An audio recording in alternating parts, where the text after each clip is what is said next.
Assalamualaikum warahmatullahi wabarakatuh. Salam sejahtera bagi kita semua. Shalom, Om Swastiastu, Namo Buddhaya, salam kebajikan.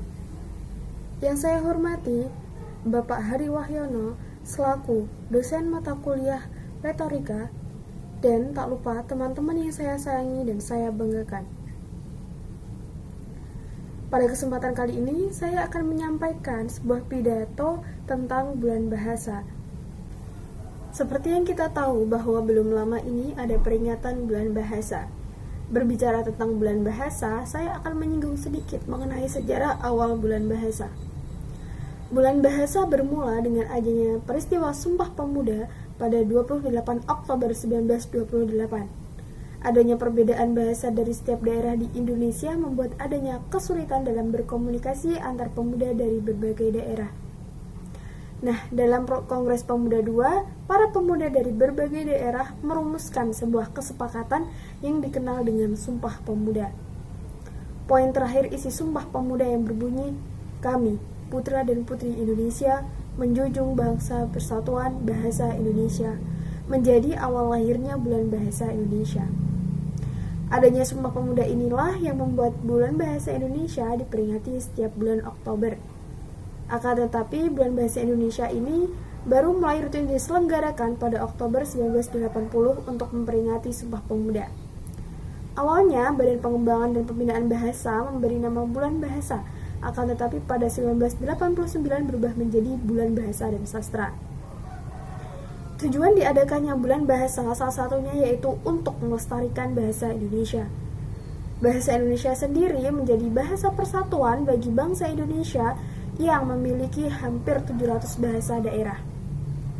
Terlebih adanya penggunaan bahasa asing dalam keseharian yang dipadukan dengan bahasa Indonesia membuat bahasa Indonesia bertambah ragamnya. Keragaman ini membuat kita sebagai bangsa Indonesia semakin bisa memaknai persatuan di mana bahasa berperan penting. Adanya bahasa Indonesia membuat kita mudah berkomunikasi dengan orang lain yang berasal dari daerah lain dengan bahasa yang berbeda. Itulah sejarah singkat mengenai Bulan Bahasa dan Sastra Indonesia yang diperingati setiap bulan Oktober. Untuk mempertahankan dan melestarikan bahasa Indonesia dibutuhkan sikap yang positif yang harus dilakukan dalam kehidupan sehari-hari dengan menggunakan bahasa Indonesia daripada bahasa luar, serta bersedia menjaga agar pengaruh asing tidak terlalu berlebihan.